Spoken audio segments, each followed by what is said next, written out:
बिस्मिल्लाह अल्हम्दुलिल्लाह वस्सलातु वस्सलामु अला रसूलिल्लाह। अब हम मिड क्विज की ओरिएंटेशन को देख लेते हैं ज़रा।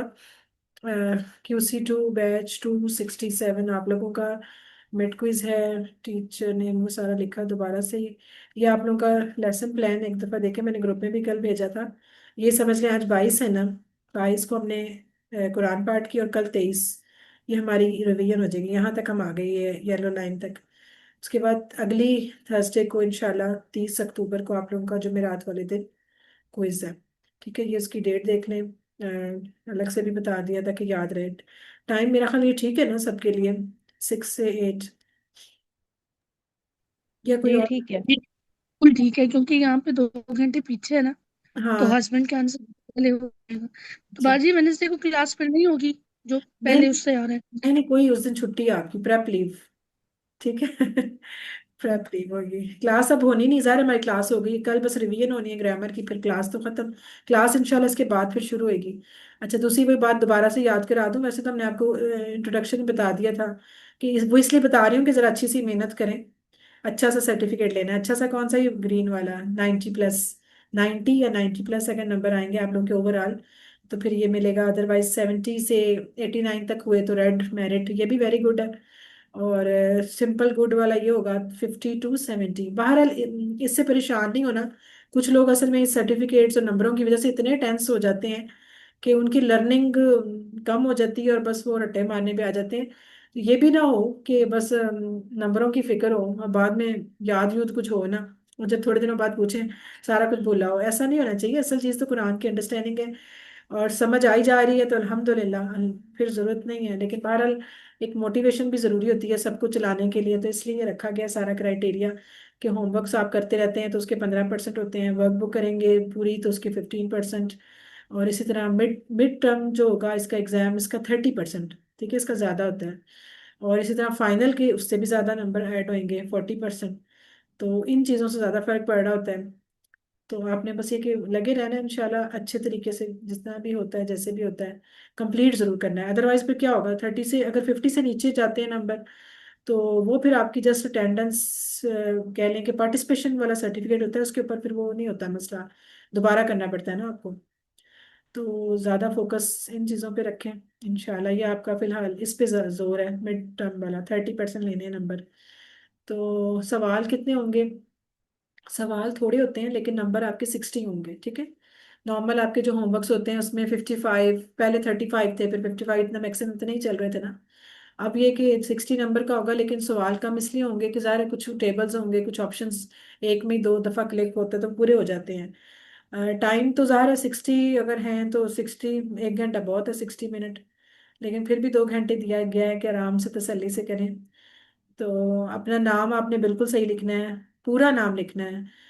मतलब आधा हिस्सा मत लिखे ना, जैसे पूरा आयशा है तो पूरा लिखा हो कौन सी वाली आयशा है। अदरवाइज फिर एक नाम के ज्यादा लोग हो तो बहुत मुश्किल हो जाती है। अपना व्हाट्सएप नंबर जो आप यूज कर रहे हैं, जिस नंबर से आप ग्रुप में हैं, वो नंबर भी जरूर लिखें। और अपना इंटरनेट कनेक्शन वगैरह देख लीजिएगा, मोबाइल शोबाइल चार्ज कर लें, बाद में मत कहें कि मोबाइल चार्ज नहीं था, ये हो गया वो हो गया मैं इसलिए नहीं कर सकी। या कुछ तो माशाल्लाह ऐसी होती है जो सोई होती हैं, कहती हैं मुझे आज याद ही नहीं था, आज तो क्विज था। हालांकि इतने मैसेज ग्रुप में आ रहे होते हैं धड़ाधड़, पूरे हफ्ते से ही शुरू हो जाते हैं, जी आने वाला है आने वाला, 2 दिन रह गए, 1 दिन रह गया, और फिर सुबह से भी बता रहे होते हैं, लेकिन पता नहीं कुछ ऐसे भी मासूम लोग हैं। अच्छा, मोबाइल फोन का ये जो लैंडस्केप है ये भी आना चाहिए, क्योंकि देखें जब टेबल्स या होते हैं ना तो आपके ऑप्शन छुपे होते हैं साइड पे। फिर आप लोग कहते हैं कि इसका आंसर पता तो है मुझे पर नजर नहीं आ, मतलब है ही नहीं, बीच में लिखा ही नहीं हुआ। वो लिखा होता है, वो जरा साइड पे कुछ सवालों में हिला जुला के देख लिया करें कि वो साइड पे होता है। तो पूरा गौर करके फिर आपने बताना है। दूसरी बात ये कि सबमिट करने से पहले रीचेक जरूर करें, पर रीचेक के चक्कर में टच स्क्रीन की वजह से कहीं और हाथ लग जाता है, फिर सवाल गलत हो जाते हैं, फिर आप लोग बाद में कहते हैं कि मुझे आता था सवाल गलत हो गया, अब इसके मैं क्या करूं। तो फिर सारा वो मुश्किल हो जाता है ना, इस तरह नंबर तो दोबारा नहीं दिए जा सकते। तो आपने बड़े एहतियात से इसको स्क्रॉल करना है, ऊपर नीचे करना है जब रीचेक करना है। ये ना हो कि अपने ही हाथ से इधर उधर हो जाए जवाब तो बाद में। और फिर दूसरा है कि जब सबमिट करना है और आपको व्यू स्कोर आएगा तो आपने स्क्रीनशॉट जरूर लेनी है अपने पास ही अपने नंबरों की, वो सिर्फ इसलिए कि जब एंड पे रिजल्ट आएगा आपके पास तो आप उसको टैली कर सकें कि मैंने नंबर सही लगाए हैं कि नहीं लगाए। ज़ाहिर है मुझे मेरे सिस्टम में तो फौरन आ जाता है, लेकिन बहरहाल मुझे उसमें से एक शीट तैयार करनी होती है फिर अल्फला की, उसके ऊपर कॉपी करते वक्त सम टाइम हो सकता है मुझसे गलत टाइपिंग हो जाए, तो कोई आपका नंबर आगे पीछे ना हो जाए, इसलिए अपने पास भी रिकॉर्ड रखें। और दूसरी बात कि ये जो अभी तक तो होमवर्क्स आप कर रहे थे सारे, हम आपसे कह रहे थे बुक्स खोल लें, जो मर्जी करें, जहां से मर्जी पूछें करें, सही, लेकिन अब आपने, ये क्लोज बुक का मतलब ये होता है कि अब आपने किसी से कोई हेल्प नहीं लेनी, कोई किताब नहीं खोलनी, कोई अपनी किसी असिस्टेंट टीचर से या अपनी सहेली से कुछ नहीं पूछना। ठीक है, खुद करना है जो भी आता होगा, जैसा भी आता होगा। तो इंशाल्लाह अल्लाह मदद करेंगे। बाकी चलो कुछ mid quiz, mid sample quiz के कुछ सवाल मैंने इसमें कॉपी किए थे, जस्ट आपको बताने के लिए कि थोड़ा सा जो होमवर्क की निस्बत स्टाइल थोड़ा डिफरेंट हो जाता है। डिफरेंट लगा है ना आपको सैम्पल क्विज में होमवर्क से, या वैसे ही है? बाजी वैसे ही लगा, बस एक वो जो था ना जिसमें हमजा कमजोर और सही वाला, वो थोड़ा सा था कि दोनों ऑप्शंस करनी है, तो वो बीच में गलती हो जाती है कि बंदा एक ऑप्शन क्लिक कर लेता है, सिर्फ वो एक डिफिकल्ट हाँ, लिखा वो था। सवाल थोड़ा बाकी तो डिफरेंट है। सब वो समझ नहीं आया था तो इसलिए वो नहीं कर सके, जब समझ आ गया फिर दोनों कर दिए थे। सही। हाँ, तो वो बहुत जरूरी, उसमें नंबर बहुत ज्यादा कट जाते हैं, क्योंकि आधा भी सही हुआ तो भी नंबर पूरे कटेंगे, ये बात याद रखेगा। अच्छा, उस पर भी मैं दिखाती हूँ, वो सवाल मैंने रखा हुआ है इसमें। सबसे पहले तो ये चीज अभी जो मैंने आपको बताई है कि आपने आयत का सच, यानी कि इशारों के नाम रट्टे नहीं लगाने, बस ये कि आयत के हवाले से आपको पता हो कि ये कौन सा इशारा है। जैसे फर्ज करें यहाँ पे है, तो ये कौन सा है? आग की मिसाल। आग की मिसाल है, यहाँ आपकी पे आग का मिसाल जिक्र, क्योंकि आग का तौक, जिक्र है। हाँ तौकदा नारा। हाँ, ये इस्तौकदा आ गया ना, तो हाँ। इस्तौकदा नारन, यहाँ से आपने अंदाजा लगा लिया। अच्छा, एक और बात की, जैसे अभी बीमारियों की बात हो रही थी कि मुनाफिकीन के दिल में जो बीमारियां हैं वो किस किस्म की हैं, कौन सी, तो ये जिस तरह के सवाल, यानी कि असल में वो होते हैं उस आयत से रिलेटेड ही हैं, जो आपको ऊपर दी होती है, उसके अंदर से ही यानी कि आपने रट्टे नहीं मारने, बस ये कि उसमें से ही आपने सोच समझ के लिखना है कि क्या चीज़ थी। अच्छा, इसके लिए जरूरी है कि अगर बुक पढ़ी हो, तो जिनका बुक पढ़ी होती है ना, उनका थ्योरी वाला सवाल अच्छे होते हैं, क्योंकि थ्योरी वाले सवाल ऐसे होते हैं कि जिसमें आप अपनी तरफ से भी कुछ लिख सकते हैं। हम जैसे यहाँ लिखा हुआ है, वर्ड्स करें, माल की मोहब्बत, कीना, और ये बात भी बिल्कुल ठीक है, दिलों में तो लोगों की ये भी बीमारी है। फिर इसी तरह बुग़्ज़, जहालत, ये सब कुछ ठीक है, लेकिन हमें असल में बुक के हिसाब से चूंकि बताना होता है, कंप्यूटराइज ये चेकिंग होती है। उन्होंने एक ऑप्शन अगर कंप्यूटर को बताया हुआ है कि ये वाली ठीक है, तो उसने वही वाली ठीक करनी है, चाहे आप जितना मर्जी जोर लगा लें। लिहाजा अगर आपने ये बी वाले को ना टिक किया, शक की बीमारी और ख्वाहिशात की, तो जितना मर्जी सही हो, आपने उसने आपका गलत ही करना है। लिहाजा आपको ना इसके लिए बेहतर है कि बुक को एक दफ़ा रीड ज़रूर कर लें, ताकि बुक के अल्फाज ही दोहराए जा रहे होते हैं इसमें ना, तो रीड किया होगा तो पता चल जाएगा।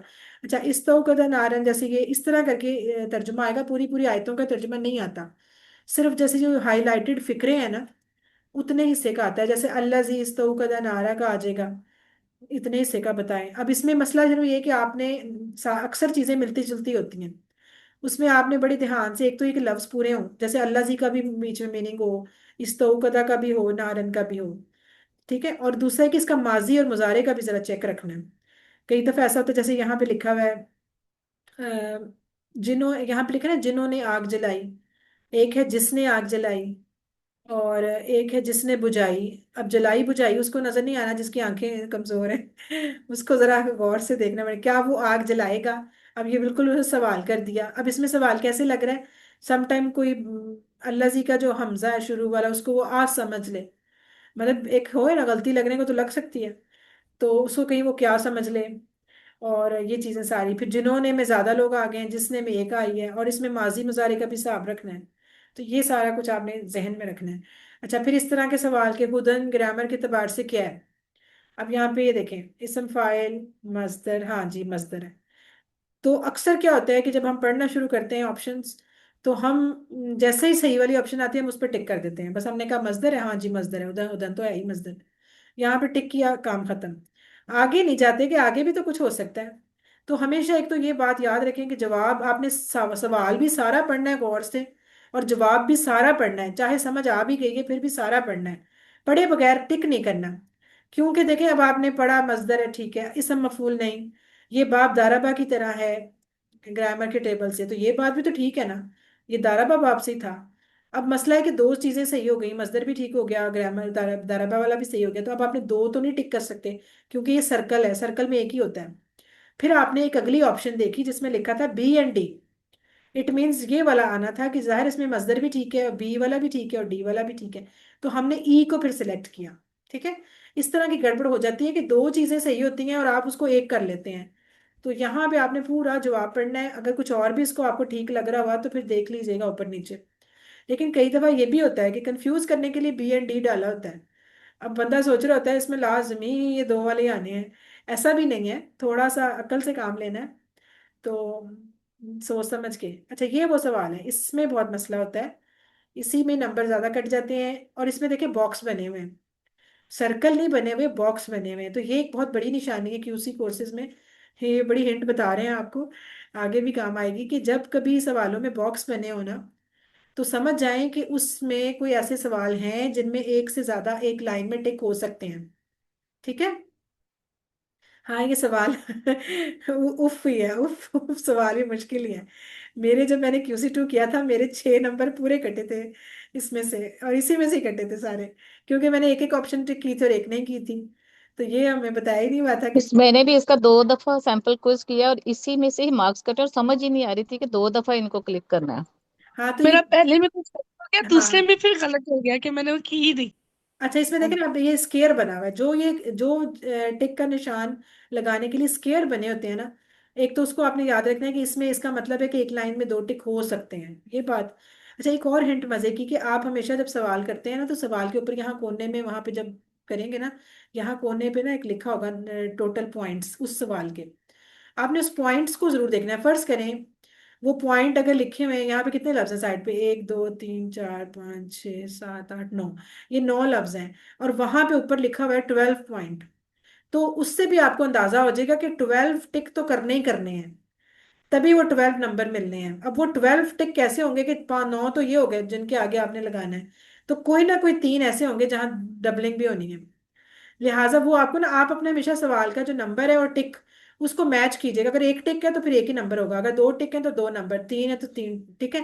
आपने उसके नंबरों से भी हिसाब लगा लेना है, तो उस हिसाब से बहुत आपको फायदा हो जाएगा। और दूसरा, ये स्केयर है तो फिर स्केयर में मतलब कि और भी आ सकता है कुछ। अगर सर्कल होता तो सर्कल में बस एक ही ऑप्शन क्लिक हो सकती है। अब इसमें आप ये देखिए नाबुदू, अच्छा यहाँ देखिए, मैं आपको वही बात कह रही थी कि टेबल कभी ये नहीं होगा कि माजी की चाबी पकड़ा देंगे, बीच में से देंगे। नाबुदू आपको बीच में से दिया है। अब आपने, अगर यहाँ पे आप अंदाजा लगाएंगी, तो यहाँ पे इसके रूट लेटर क्या बनते हैं, नून आइन बा दाल। तो आप तो घबरा जाएंगे कि ये क्या। इसमें आपको पहले इसका टेबल ढूंढना है, टेबल आपका अबदा। अब जब अबदा पे आप गए तो फिर आइन बा दाल, तो फिर आपको समझ आ गई कि तीनों सेहतमंद हैं, आपने यहाँ लगा दिया। इसी तरह तजरी, तजरी क्या है, जरा।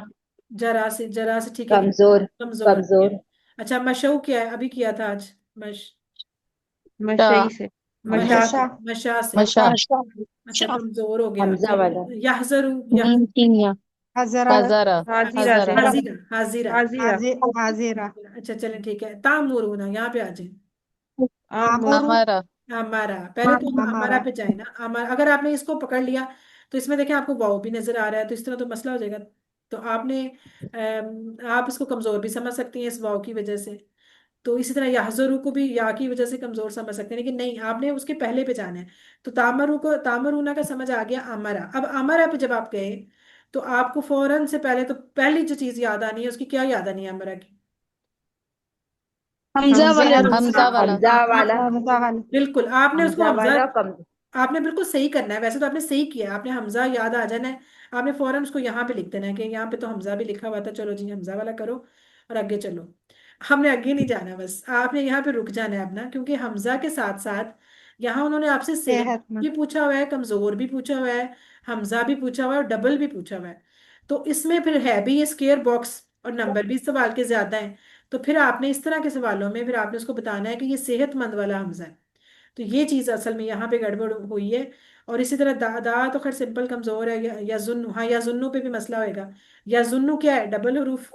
डबल डबल और रूफ। डबल सेहतमंद। हुरूफ। अब ये और डबल भी, सेहतमंद। और हाँ, वे अब ये सेहतमंद डबल भी। के साथ साथ सेहतमंद भी है। ठीक है, ये जी। बस यहाँ पे इस तरह की दो तीन चीजों में आपने होना है मसला, तो बाकी सारे तो सिंपल सिंपल ही आएंगे। जो कमजोर हैं या सेहतमंद है वो तो सादे सादे। अच्छा जी, या ज्यादा, ये क्या लिखा हुआ है आगे, ज्यादा। अच्छा, इस तरह ये बाकी आप कर लेंगे, ठीक है।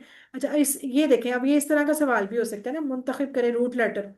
अब यदऊना, यदऊना आपको बीच में से दिया हुआ है, किस टेबल का है ये, दा का। दा ता। का। जब आप दा पे दा। पहुंचेंगे, तो दा के रूट लेटर दाल आइन और दा अलिफ, अलिफ की जगह दाल क्या? एंड वाव। हाँ, यहाँ पे देखें दाल आइन वाव भी है, यहाँ ऑप्शन सही है। और भी चीजें हैं, तो यहाँ पे ये सी ऑप्शन आएगी। इस तरह करके आपने इसके रूट लेटर निकालने हैं। और ये तो खैर अब आते होंगे आपको, ये जो QC1 में काफी करते रहे हैं आप लोग, ऑड वन आउट निकालना। तो ऑड वन आउट में वही बात दोबारा से रिपीट कर रही हूँ, याद रखनी है तरतीब, तरतीब नहीं छोड़नी। और तरतीब क्या है? सबसे पहले आपने देखना है सारे इसम है या फेल है या हर्फ है। तो सारे इसम हैं तो ठीक है आगे चलें, अदरवाइज फिर यहीं पे कुछ मिल जाएगा, या सारे फेल हैं तो भी मिल जाएगा। अच्छा, इससे फर्क नहीं पड़ता वो इसम कौन सा है, फेल कौन सा है, माजी का है, मुजारे का है, अमर का है, ये कोई फर्क नहीं है। अब कई लोग सोच रहे हैं ये तो मुजारे का था, यहाँ पे माजी आ गया, ये चीज नहीं। आपने आपको इससे कोई फर्क नहीं पड़ेगा, चाहे वो अमर का हो, माजी का हो, मुजारे का होना, अगर वो फेल है तो सारे फेल हैं, बस ठीक है आगे चलें। अब अगले स्टेप में फिर क्या देखना है? वाहिद जमा, ठीक है, या सारे वाहिद या सारे जमा। अगर वहां मिल गया ठीक, नहीं मिला तो फिर तीसरे स्टेप पे जाना है, और तीसरा फिर होता है मुज़क्कर मुअन्नस। ये ऊपर लिखा होता है देखें, भूल भी जाए तो ये सवाल लिखा होता है वहां पे कि आपने पहले इसम फेल देखना है, फिर आपने वाई जमा देखनी है, फिर मुज़क्कर मुअन्नस देखना है। तरतीब अगर आप गलत करेंगे तो समटाइम बहुत सी खासकर हाई लेवल में जाके इस तरह की ऑप्शंस होती हैं कि अगर आप उसकी तरतीब खराब करेंगे तो आपका आंसर गलत हो जाता है। अभी तो शायद QC1 2 में इतनी चीजें वो नहीं देते कि जरा बिगिनर्स हैं। फिर हायर लेवल में गलती होती तभी है कि अगर आप तरतीब छोड़ते हैं, तो वहां में फिर मसला हो जाता है। इसलिए आप शुरू से अपनी आदत बनाएं कि तरतीब नहीं छोड़नी, ठीक है। और बाकी ये वो मैं कह रही थी ना कि साइड पे ऑप्शंस देखे छुपी हुई हैं, तो आपने वो साइड पे स्क्रॉल कर लेना है, या तो हाथ से उसको इधर उधर कर लेना है लेफ्ट राइट, या फिर मोबाइल के अंदर एक ऑप्शन होती है इसकी सेटिंग में जाके उसको लैंडस्केप कर लें। तो वो अगर ऑप्शन ऑन कर लें तो फिर ये आपका मोबाइल इस तरह होता है, टेढ़े रुख हो जाता है, हॉरिजॉन्टल हो जाता है। तो उस तरह करके फिर आपको सारा कॉलम नजर आता है, नहीं तो छोटा बड़ा भी किया। अच्छा, दूसरी ये बात कि जाहिर है अब हम लोग उम्र के इस समय के ऐनक लगा के देखना पड़ता है, या ये बहुत बारीक बारीक जेर जबर लिखी होती हैं, तो समटाइम ना जेर जबर के ऊपर नीचे से खासकर वो मतलब उसकी अमर बनाते वक्त जेर और जबर नजर नहीं आ रही होती, तो आपने इसको जूम कर लेना है, बड़ा करके देखना है, फिर उसके बाद हिसाब लगा के फिर दोबारा छोटा करके फिर अंदाजे से करना है, ठीक है। ये ना हो कि तुक्के मारे और तुक्का गलत हो जाए। तो ये सारा था, और बाकी तो सारा इंशाल्लाह पता है आपको कि कर लेंगे 30 अक्टूबर, जुमेरात वाले दिन इंशाल्लाह, ठीक है। बुध को आपकी छुट्टी है, और जुमेरात को भी क्लास नहीं होनी, सिर्फ क्विज ही करना है। इसलिए ये हफ्ता तो आपका बस तैयारी का, और अगला हफ्ता वैसे ही फारिग है क्योंकि क्लास होनी है, फिर उससे अगले हफ्ते जाके तो फिर आपके पास मज़े का टाइम है। आप लोग छुट्टी कीजिएगा एक हफ्ता, ठीक है। चलें इंशाल्लाह, बस ये हमारी क्विज ओरिएंटेशन थी, और बेस्ट ऑफ लक। आप इंशाल्लाह अच्छा ही होगा, घबराने की जरूरत नहीं है, आसान ही है। बस ये कि ये तो एक प्रोसीजर है, करना ही करना है। लेकिन असल चीज़ तो ये है कि हमने कुरान को सीखना है, ठीक है। और अल्लाह ताला हमें इसी तरह कुरान को पढ़ने, समझने, गौर करने, याद करने, अमल करने और फैलाने वाला बनाए। सुब्हानकल्लाहुम्मा व बिहम्दिका नशहदु अन ला इलाहा इल्ला अंता नस्तगफिरुका व नतूबु इलैक। अस्सलामु अलैकुम व रहमतुल्लाहि व बरकातुहू।